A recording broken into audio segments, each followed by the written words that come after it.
সময়টা ছিল 2014, আমি তখন ক্লাস 4-এ পড়তাম। স্কুল থেকে গরমের বন্ধ দেওয়া হলো 1 সপ্তাহ। তো আমি বাসায় যেয়ে আম্মুকে বললাম, আম্মু অনেকদিন মামা বাড়ি যাই না, গরমের বন্ধ দিছে স্কুলে, তো মামাদের বাড়িতে বেড়ে আসি। আম্মু বললো তোমার আব্বুকে বলো। আব্বুকে গিয়ে বললাম, আব্বু মামাদের বাড়ি বেড়াতে যাব, স্কুল বন্ধ দিছে। আব্বু বললো এখন বেড়াতে যাবি? যা তাহলে, বেশি দিন বেড়াস না, তাড়াতাড়ি চলে আসিস। আম্মু বলল আজ তো বৃহস্পতিবার, কাল যাস, কাল তো শুক্রবার, কাল আমি ডাক্তার কাছে যাব, ওখান থেকে ওষুধ কিনে নিয়ে তোর এগিয়ে দিয়ে আমি চলে আসব। খুশিতে আমি আত্মহারা, তাড়াতাড়ি গিয়ে ব্যাগ টেক গুছিয়ে রেখে দিলাম, পরের দিন সকালে যেতে হবে। মামাদের বাসা আমাদের বাসা থেকে বেশি দূর না, 20 টাকার ভাড়া। আম্মু ওষুধ কিনে আমাকে মামা বাড়ি রেখে বাসায় চলে গেল। দিনটা খুব ভালোই কাটছিল আমার মামা বাড়ি গিয়ে। আমরা এক ব্যাচের কয়জন ছিলাম, মামাতো ভাই মামাতো বোন। অনেক ভালো লাগতো মামাদের বাড়িতে গেলে। মাঝখানে একটা দিন চলেও গেল। রোববার সকালবেলা খাওয়া দাওয়া শেষ করে বাড়ির পিছনের বাগানটাতে খেলা করছিলাম কয়জন মিলে।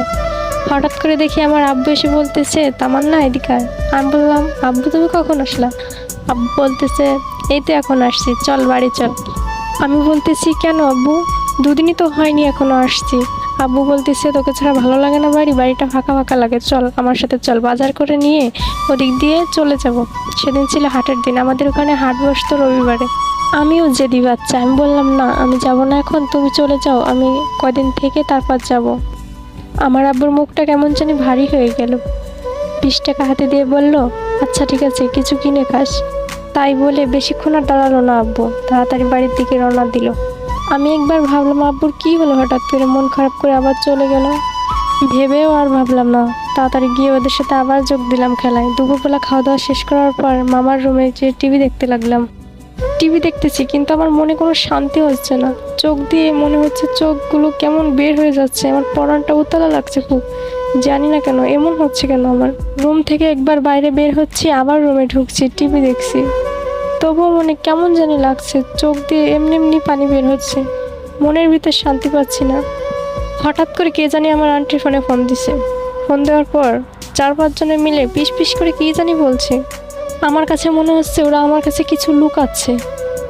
এরপর আন্টি আমাকে এসে বলতেছে, তোর আব্বু অনেক অসুস্থ, তাড়াতাড়ি চল, বাড়িতে যেতে হবে এখনই। এর ভিতর মামা দৌড় দিয়ে এসে বলতেছে, তামান্না কোথায়? তামান্না, ওকে কেউ কিছু বলিস না, তাড়াতাড়ি রেডি হ, তামান্নার আব্বু বাজার করতে গিয়ে স্ট্রোক করছে। দৌড় দিয়ে ঘর থেকে বের হলাম। বললাম, আন্টি কি হয়েছে? আব্বুর কি হয়েছে? বলতেছে, তোর আব্বু অনেক অসুস্থ, তাড়াতাড়ি চল, কিচ্ছু হয় না, সব ঠিক হয়ে যাবে। এই কথা বলে আন্টিও কান্না করা শুরু করছে। আন্টির কান্না দেখে আমারও খুব কান্না পাচ্ছে। আমি মনে মনে ভাবতেছি, একটু আগেই আমার আব্বু আসছিল আমার কাছে, কি হলো, হঠাৎ এমন হলো কেন? পাশের বাড়ির এক মামার গাড়ি নিয়ে এসে মামা বললো, তাড়াতাড়ি সবাই উঠে পড়ো। সবাই তাড়াতাড়ি গাড়িতে উঠে পড়লো। গাড়ির থেকে নামতে না নামতেই দেখলাম রাস্তা ভরা মানুষ আর মানুষ। হঠাৎ করে আমার ভাই দৌড় দিয়ে এসে বললো, আমার না বোন, আমার এটা আমাদের সাথে কি হলো? বাড়ির উঠোনের সামনে যেতে না যেতেই দেখলাম মরা খাটিয়ার উপর শুয়ে আছে আমার আব্বু। আমার আম্মু ঘরের ভিতর চিৎকার করছে আর কান্না করছে। পাশের বাড়ির চাচিরা আমার আম্মুকে ধরে রাখছে। ওই দিন মনে হলো পুরো দুনিয়াটাই অন্ধকার হয়ে গেল আমাদের জন্য। শুধু আল্লাহকে বলতে লাগলাম, আল্লাহ এটা কি হলো আমাদের সাথে? এত কম বয়সে আব্বু হারা করলো আমাদের, ইতিম বানালো আমাদের। এগুলো বলে কান্না করতে লাগলাম। অল্প বয়সেই বাবাকে হারিয়ে ফেললাম।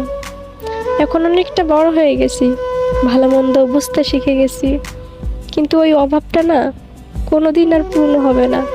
বাবা মানেই হচ্ছে একটা বটগাছ, যে সব সময় ছায়া দিয়ে থাকে। ওই ছায়াটা যখন সরে যাবে না, তখন বুঝবা বাবার মূল্যটা।